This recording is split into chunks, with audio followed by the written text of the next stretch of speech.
Você sente travado na hora de escrever, mesmo tendo muitas ideias, mas não consegue articular de forma organizada e manifestar na hora de digitar?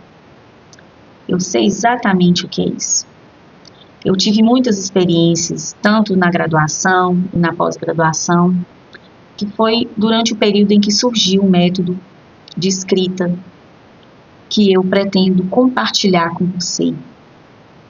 E para isso, é preciso entender alguns pontos importantes para esse processo de desenvolver agilidade, de escrever, articulação de ideias de forma organizada, para manifestar exatamente aquilo que você quer, de forma fundamentada e que tenha validade, seja numa avaliação para um processo seletivo de ingresso, numa pós-graduação, seja também no próprio processo de escrita de produto desses cursos, como uma dissertação ou uma tese, por exemplo.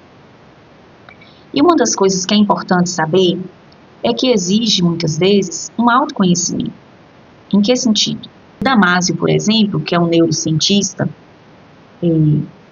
ensina algo importante. Há uma estreita relação entre emoção, memória e tomada de decisão. O que é isso? Existem crenças que são construídas no nosso cérebro desde a infância, a partir das experiências que nós vivemos. Do tipo, eu não consigo, ou muitas vezes, a partir desse não consigo, há uma tomada de decisão para desistência, ou então, isso não é para mim, que é o que causa angústia, né? A sensação de se sentir incapaz, incompetente, ou de ser desprovido daquela habilidade, no caso, a escrita. São crenças construídas desde a infância e que muitas vezes a gente carrega, até nesse momento na fase adulta, em que a gente depara com desafios que exigem conhecimento, adaptação e desenvolvimento de possibilidades. Como que é isso? Numa instituição em que você ingressa num curso que vai te oferecer conteúdos, vai te oferecer professores com diferentes características, formas de trabalho, de gerenciar a disciplina, mas que exige também critérios de uma escrita, de uma linguagem estritamente acadêmica, científica, e que tem uma característica própria. E aí a gente precisa entender quais são os fundamentos dessa linguagem, dessa escrita do ensino superior, melhor ainda, mais precisamente ainda, no ensino de pós-graduação. Primeira coisa, é um tipo de texto que exige uma linguagem dissertativa. Primeiramente, é preciso saber que a linguagem no ensino superior, mais precisamente na pós-graduação, exige uma escrita com alguns critérios, algumas características próprias. Então, a gente vê, por exemplo, o caráter dissertativo, que é essencialmente argumentativo e que precisa, muitas vezes, ser fundamentado, ou seja, sustentar um argumento a partir de vozes de outras pessoas, que são as chamadas citações. Quais são as vozes que você vai trazer para o seu texto? E como que você escolhe de forma eficiente e assertiva para uma avaliação, desde o seu orientador até para uma comissão avaliadora, uma banca avaliadora. Então, esse é um princípio, o caráter dissertativo argumentativo, em que há que se trazer outras vozes para sustentar aquela tese, para sustentar aquilo que você afirma. Outra coisa é objetividade.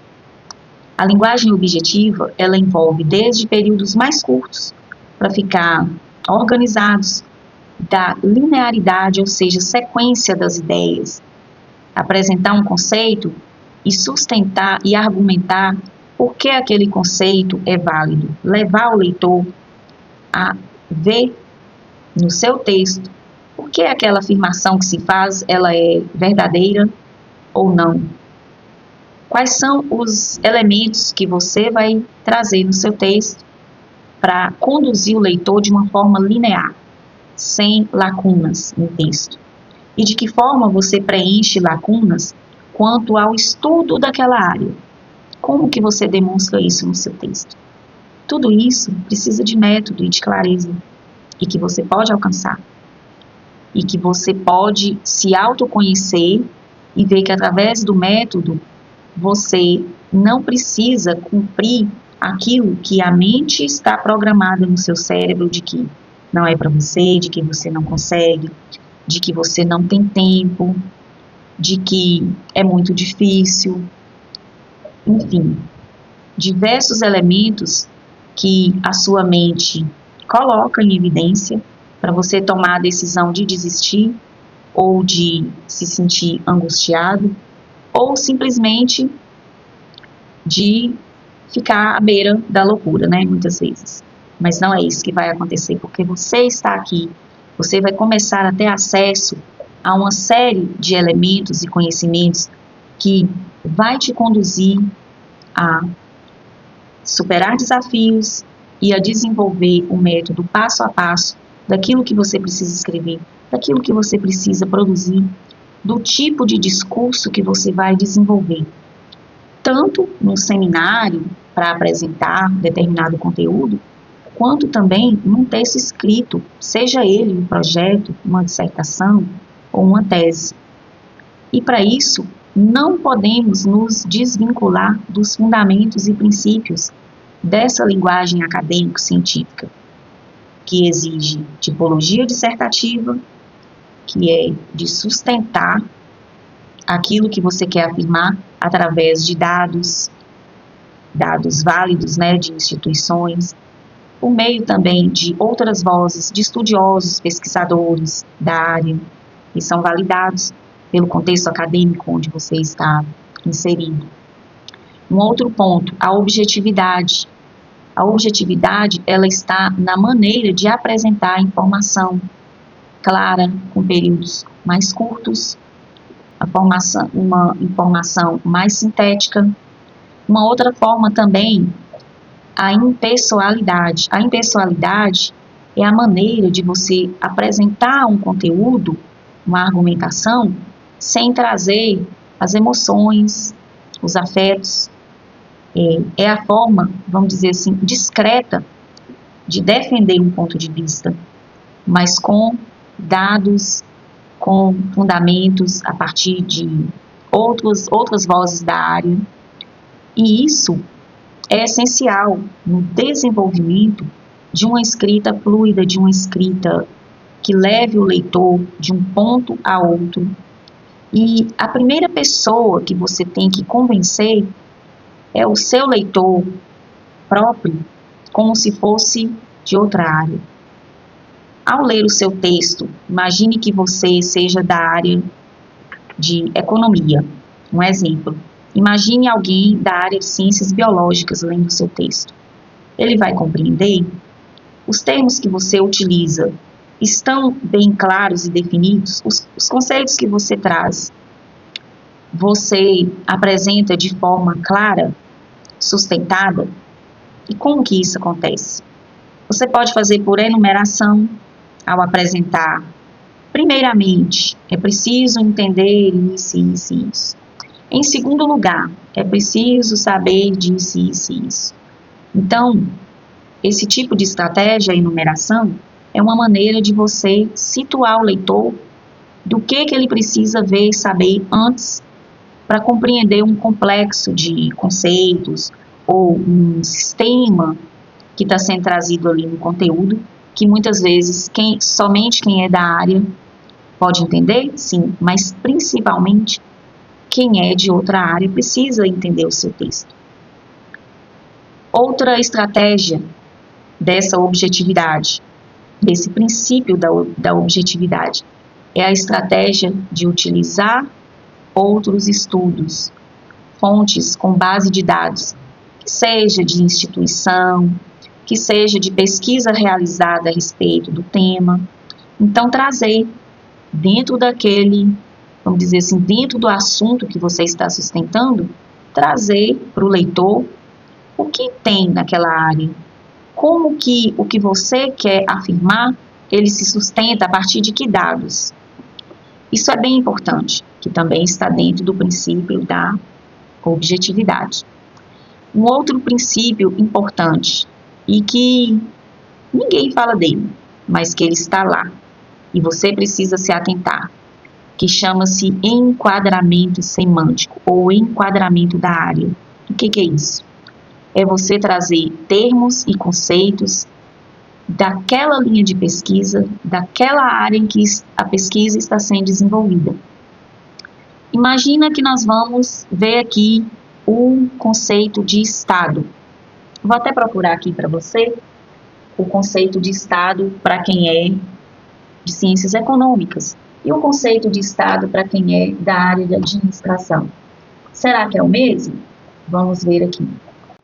Então, o conceito de Estado na área de economia, por exemplo, ele pode ser como um Estado regulador, interventor, um elemento político.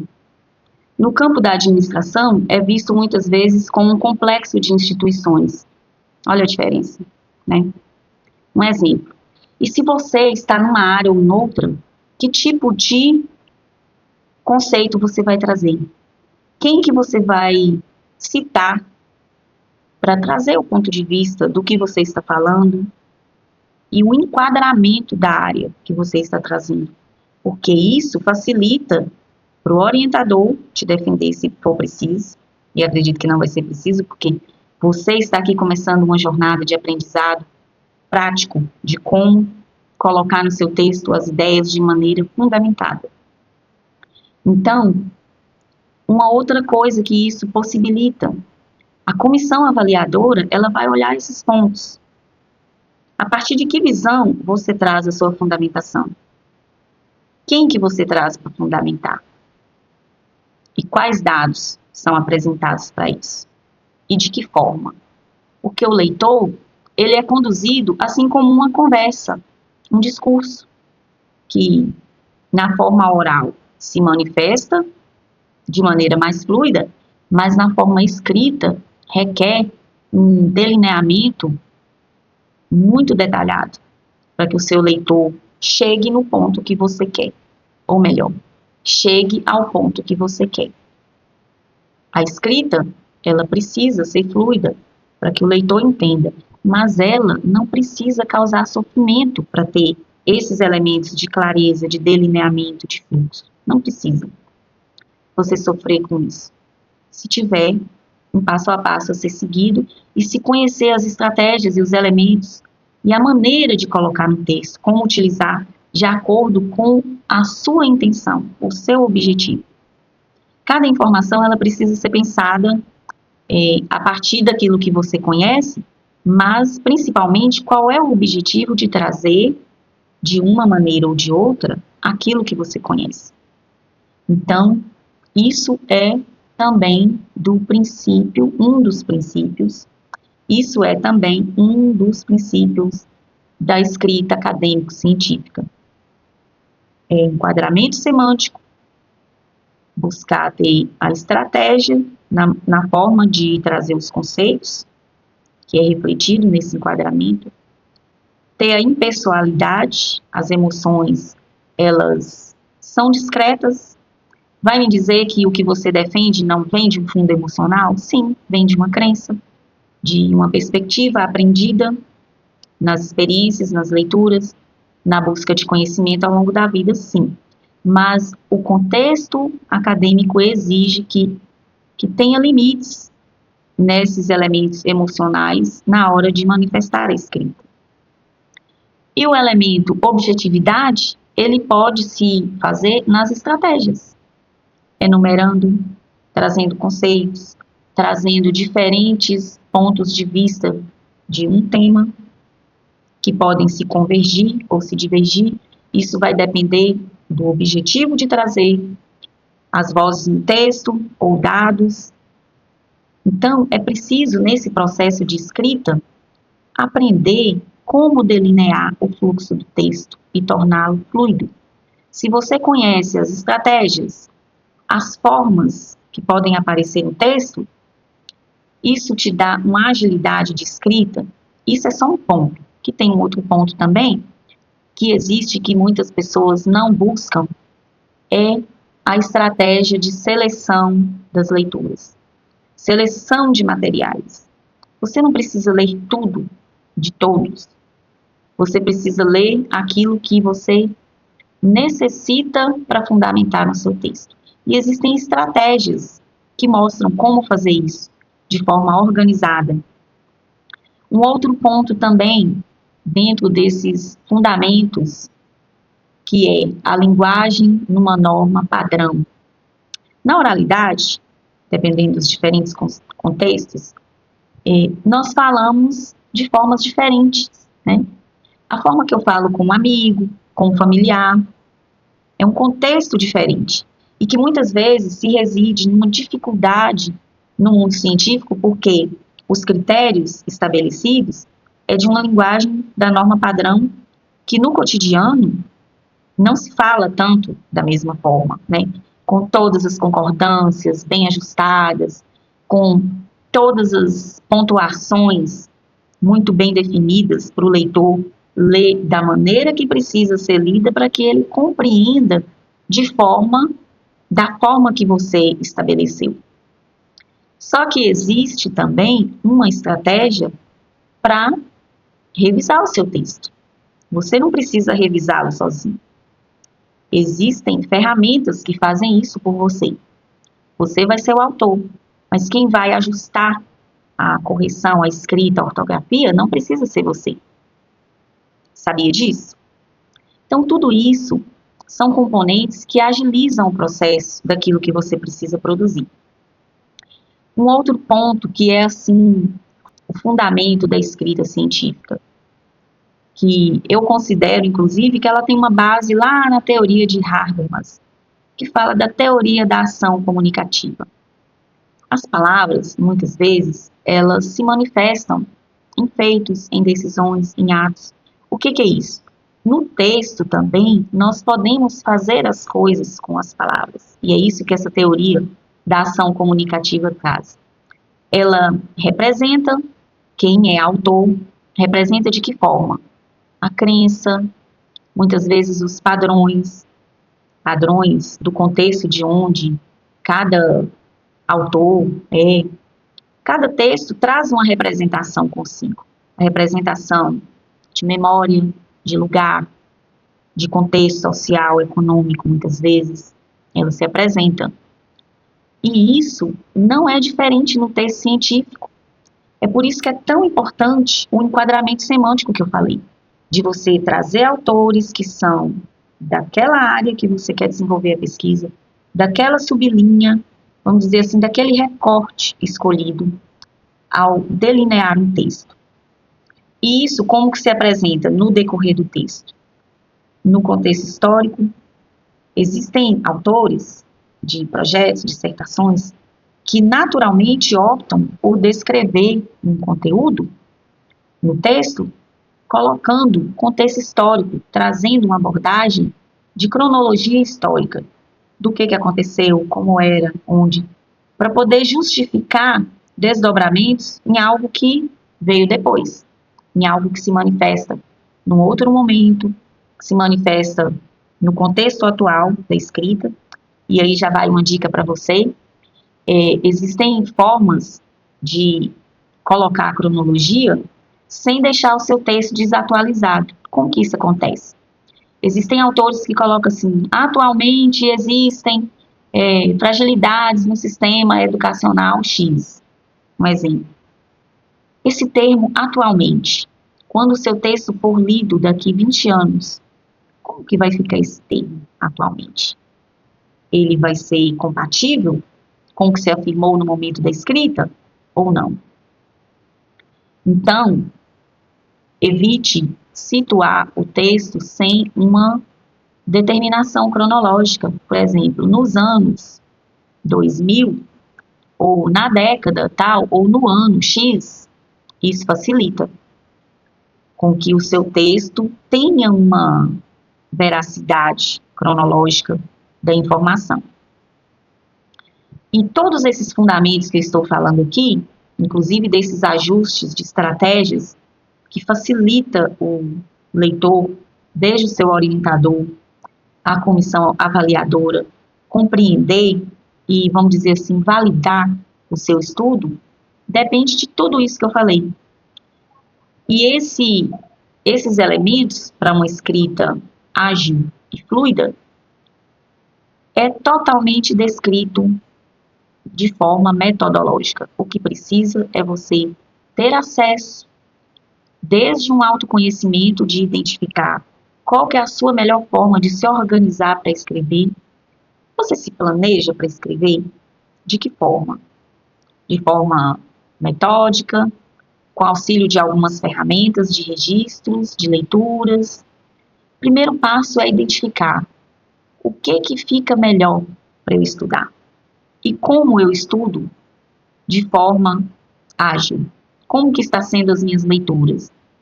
Eu estou fazendo registros daquilo que eu preciso utilizar para fundamentar o meu texto? É o primeiro ponto. Segundo ponto, a partir das leituras que eu faço, qual que vai ser a minha tomada de decisão para desenvolver uma tese, para desenvolver uma abordagem de pesquisa? Você já parou para pensar? Como que você excluiu? Você já parou para pensar? Como que você escolheu o tema, o subtema, o recorte de um tema, a sublinha da área que você quer estudar para fundamentar? Como que você escolheu? Por afinidade? Porque o orientador diz que era para você seguir por determinado caminho? Por interesse em, vamos dizer assim, em sanar algumas lacunas de estudos que você percebe que tem pouco estudo naquele assunto, naquele ponto do seu estudo? Esse é um outro ponto também. E, independentemente do que motivou você escolher o tema e o recorte a ser desenvolvido na pesquisa, isso requer planejamento, isso requer, vamos dizer assim, um cronograma do que fazer, em que momento fazer e por que fazer. As escolhas, elas precisam ter método de clareza, no sentido de que o que vai fazer eu escolher um tipo de percurso de pesquisa ou o que vai fazer eu excluir determinada natureza de pesquisa, o tipo de abordagem que eu quero fazer, se eu, a partir de que ponto de vista vai ser o meu objeto, do observado, do observador. Como que eu vou olhar? A minha pesquisa tem sujeito de pesquisa? Quais são esses sujeitos? Eu já tenho definido esses sujeitos? Ou eu vou definir esses sujeitos? Porque a escrita, ela acontece no desenvolvimento da pesquisa. Ela acontece a partir das escolhas, das leituras. E muitas vezes, se você estiver se sentindo travado, angustiado, com medo, se sentindo muitas vezes incapaz, como que vai ser possível ter tranquilidade para desenvolver cada passo do que você quer escrever? Ou para delinear o que você vai escrever, sobre o que você vai escrever e onde você vai buscar os fundamentos que vão sustentar o que você quer afirmar na sua escrita. Porque muitas vezes a escrita, ela traz questionamentos que nascem assim, lá no problema do projeto de pesquisa, que o projeto de pesquisa, ele precisa ter uma questão, a ter uma indagação em que a gente busca responder ou, pelo menos, compreender. E a partir desses questionamentos, algumas afirmações precisam ser feitas e elas precisam ser fundamentadas. E como que está sendo a minha linguagem nessa fundamentação? Um ponto importante nisso. Informação que você não encontra por aí. Por exemplo, como que você utiliza os verbos dever e poder no seu texto? Muitas vezes naquela parte em que você fundamenta uma afirmação que se faz de algum problema ou de alguma possibilidade de intervenção. Imagine que há algum ponto na sua pesquisa que seja interventiva, ou seja, uma pesquisa-ação, uma pesquisa que vai partir do teórico para um olhar prático, ou para uma intervenção ou desenvolvimento de algum momento prático daquele estudo que se faz. E em algum ponto do texto você diz que X ou Y, um exemplo de uma frase, porque o gestor, ele deve implantar tal coisa assim, assim, por causa, devido a isso, isso, isso e isso. E nós sabemos que no contexto científico, nada é absoluto, estático. Uma resposta para um problema hoje pode não ser o mesmo de amanhã.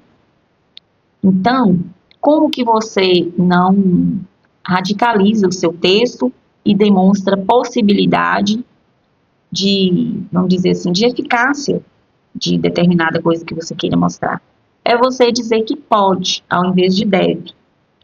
Justamente porque a escrita científica, ela não precisa demonstrar radicalismo ou paixões, né, por alguma crença, ainda que ela seja constatada. Muitas vezes, há que se avaliar. O deve é o que melhor cabe ou é o pode? O gestor ele pode fazer isso, pois possibilitará, pois favorecerá tal coisa. O gestor pode fazer X devido a tais condições assim assim. Um exemplo de uma frase que muitas vezes, independente da área de conhecimento, você pode utilizar e aí há que se ficar alerta. Quando eu devo usar pode e deve? Uma outra situação, dentro dos fundamentos da escrita científica, é você ter o posicionamento autoral.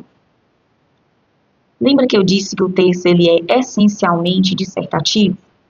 Então, o dissertativo não é apenas fundamentar com dados e outras vozes, mas é também você mostrar o que isso significa. As vozes, os dados que você trouxe para o seu texto, qual o significado que traz, que contribuição traz, a relevância, o que se possibilita ir além do que está posto, do que é trazido.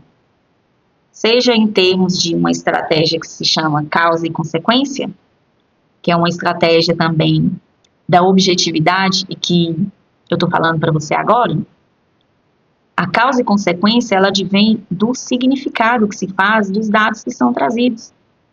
Por exemplo, imagine que você traz alguns dados a respeito de algum problema identificado no sistema de educação X, ou que seja no sistema de comunicação X.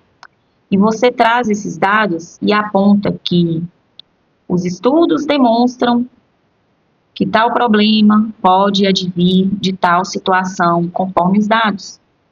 E que isso pode acarretar a longo prazo, ou da forma X ou Y, tal consequência. Então, isso é uma forma de sustentar, é um recurso que você utiliza, causa e consequência, um recurso discursivo, e é estratégico para se sustentar, porque com base em dados você demonstra consequências.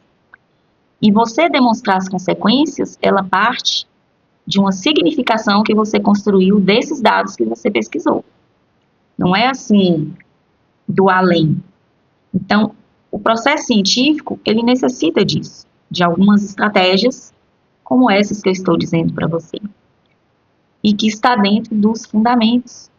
A cientificidade, ela se manifesta a partir das diversas maneiras de se fundamentar e das diversas maneiras que você, como autor, você tem a possibilidade e desenvolve a habilidade de significar aquilo que você estuda de uma forma delineada. E essa forma delineada, ela acontece na implementação, desenvolvendo, voltando ao ponto que eu disse, o que eu quero com o meu tema, o que eu busco demonstrar. Se eu ainda não tenho claro o que eu quero demonstrar, há que se fazer um estudo das lacunas que você evidencia no campo científico. O que eu percebo que tem pouco estudo na área que eu estou buscando? Esse é um ponto, para tornar claro de que forma você pode desenvolver uma pesquisa, escrever sobre aquilo. E quais os fundamentos, quais os princípios que eu posso utilizar a partir desse tema que eu estou desenvolvendo? Esse é um outro ponto. Então, muitas vezes a clareza, ela nasce de algumas interrogações. E essas interrogações, elas precisam ser implementadas metodologicamente. E esse método, ele é discursivo. Ele não é propriamente um método da metodologia em si da pesquisa, mas dependendo da estratégia discursiva que você adota, que você escolhe, nasce também a estratégia metodológica de se chegar aonde você quer. Por exemplo, ao ter um tema para escrever, para desenvolver a pesquisa, como que eu quero desenvolver? Eu preciso buscar estratégias.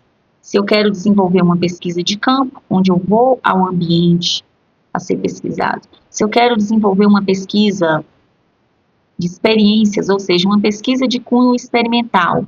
Isso acontece muito nas ciências naturais, principalmente de desenvolver pesquisas de determinados fenômenos comportamentais, de substâncias, de elementos, né, dentro do campo das ciências da natureza.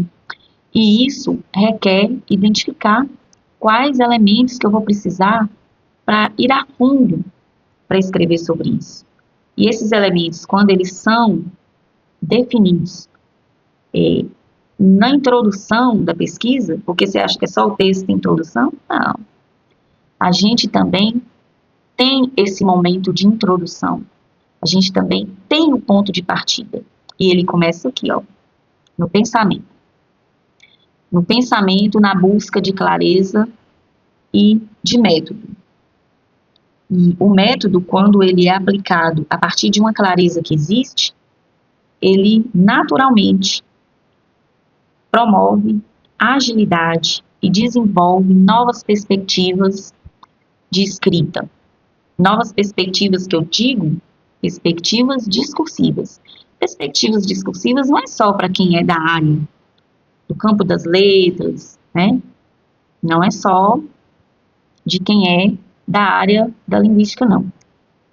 Então, a introdução, a estratégia discursiva que você adota, ela não é só para quem é do campo da linguística.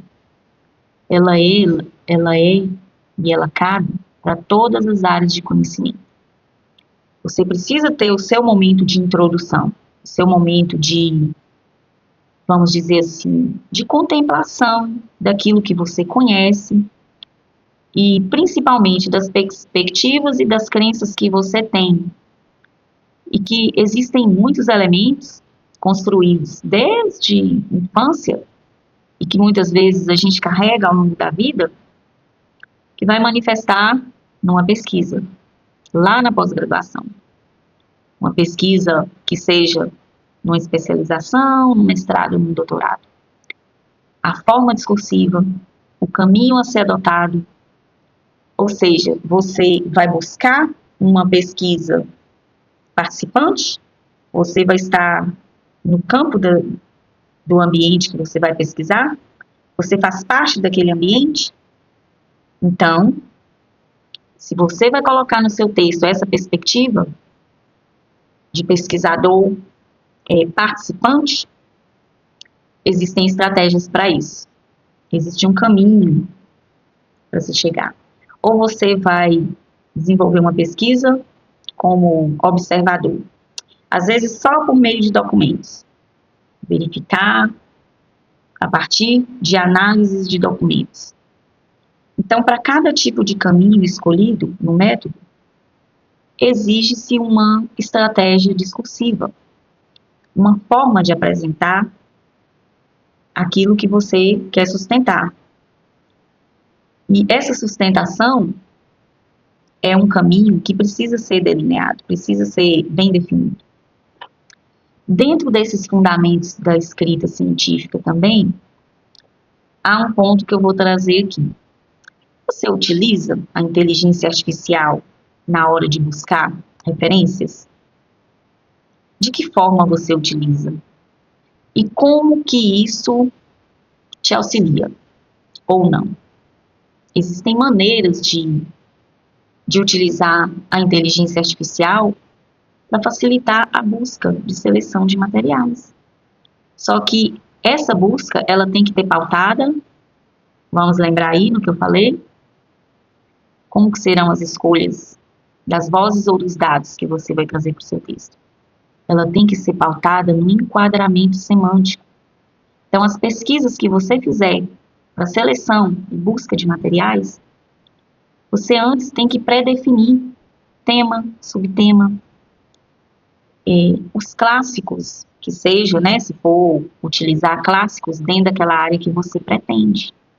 E esses clássicos, eles têm que ser escolhidos para não te dar problema com o orientador ou, às vezes, lá no momento da comissão avaliadora, quando te questionar que a utilização de um dado, ele é inapropriado para tal fase na pesquisa, ou que a utilização de determinado autor não é adequado para aquele contexto, para aquele tipo de abordagem que você trouxe.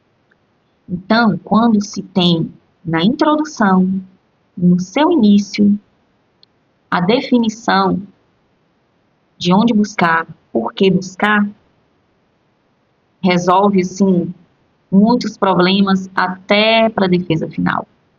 Algo que começa na introdução. Na introdução que eu tive, na introdução dos seus procedimentos de busca, de seleção de referências e de clareza sobre o que eu quero escrever, por quê e qual caminho eu vou adotar para escrever sobre isso. Quais estratégias discursivas e metodológicas eu posso adotar para que o texto ocorra com sequência lógica, que tenha coesão e coerência, esses dois elementos estão vinculados à norma padrão. Coesão e coerência não é apenas no texto em si, mas envolve enquadramento semântico, a utilização de autores e referências específicas e adequadas para o objetivo do texto, da área, subárea que você está escrevendo.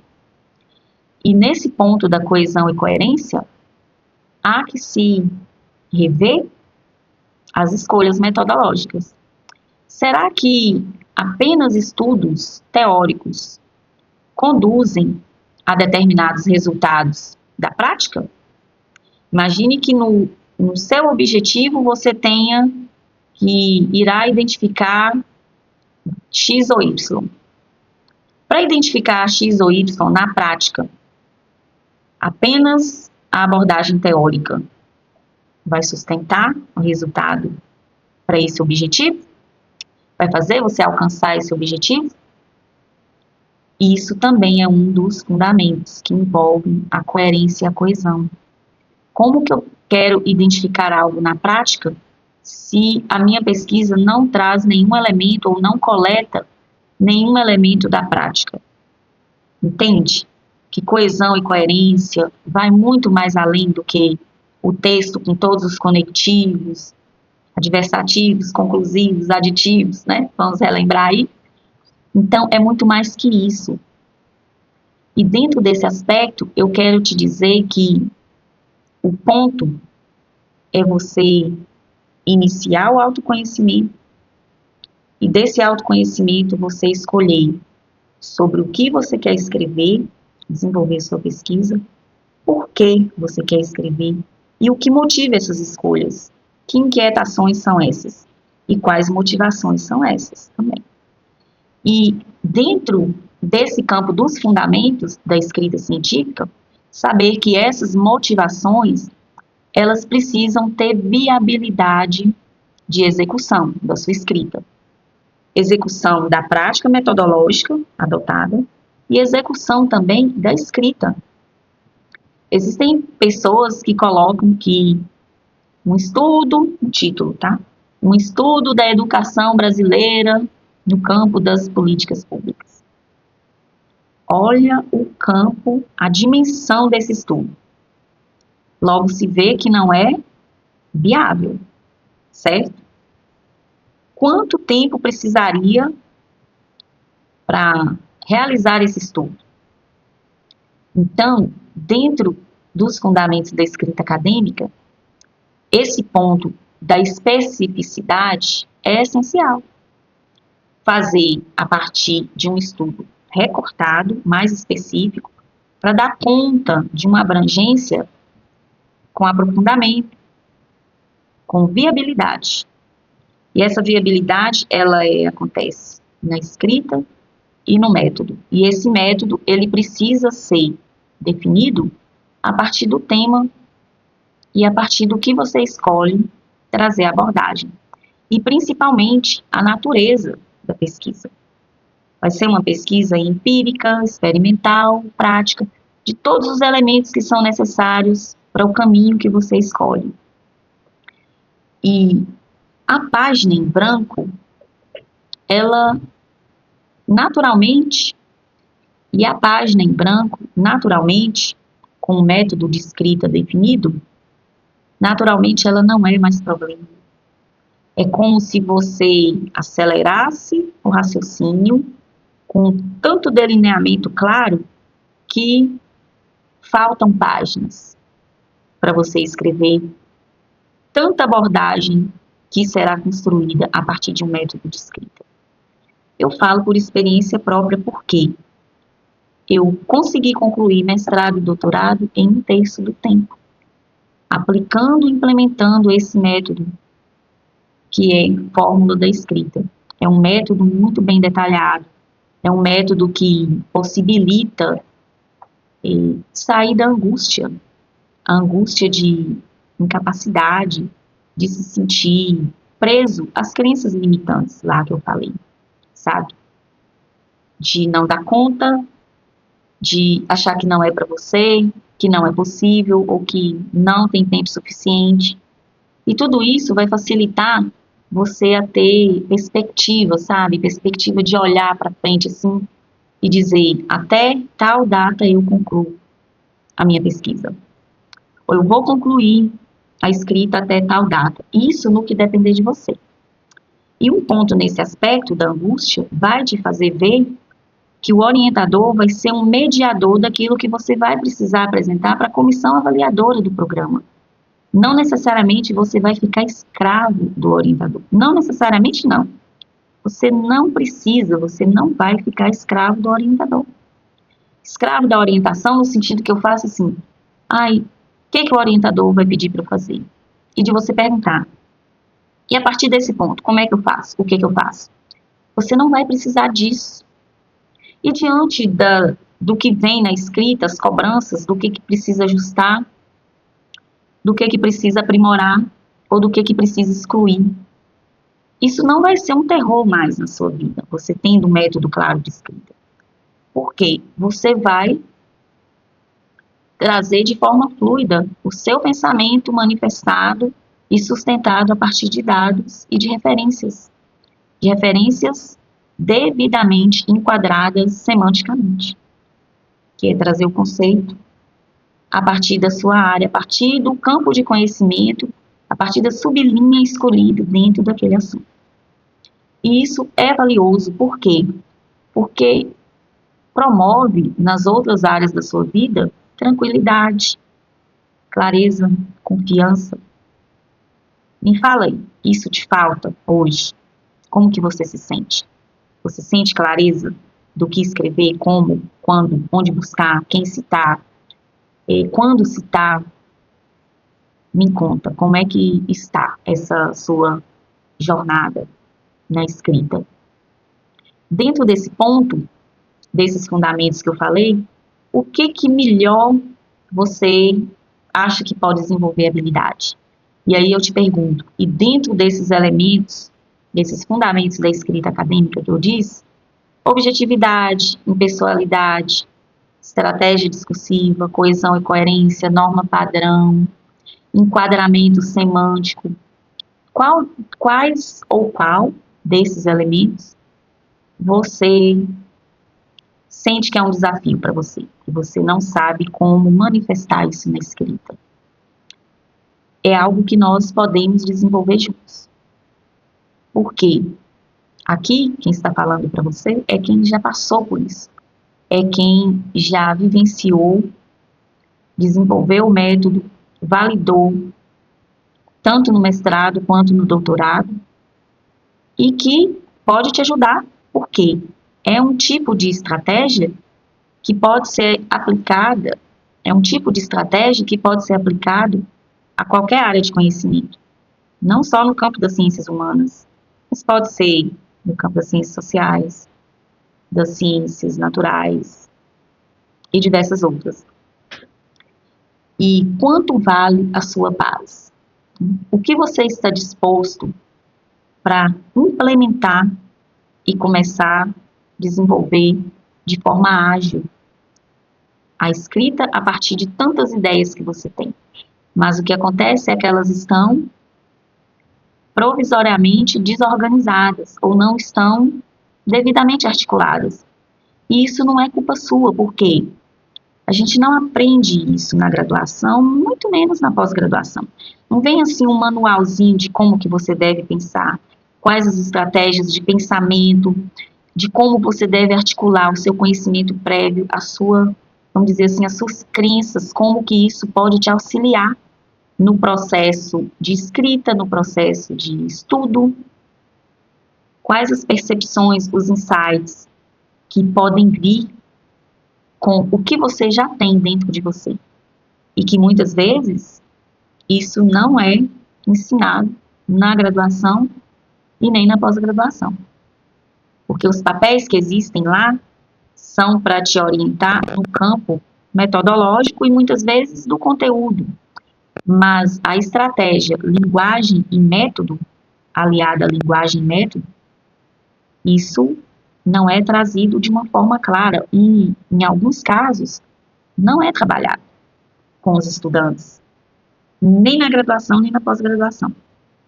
Então, o que estamos desenvolvendo aqui é uma possibilidade que vai alavancar a sua trajetória de escrita, de pesquisa, e que, vamos dizer assim, é 100% implementação. O que eu te disser, você vai poder manifestar e aplicar na escrita. Não é assim algo teórico, mas é algo de prática vivenciada e que me deu resultados. Ficamos por aqui e na próxima vamos ver mais estratégias que você pode desenvolver e destravar de vez essa escrita. Até mais.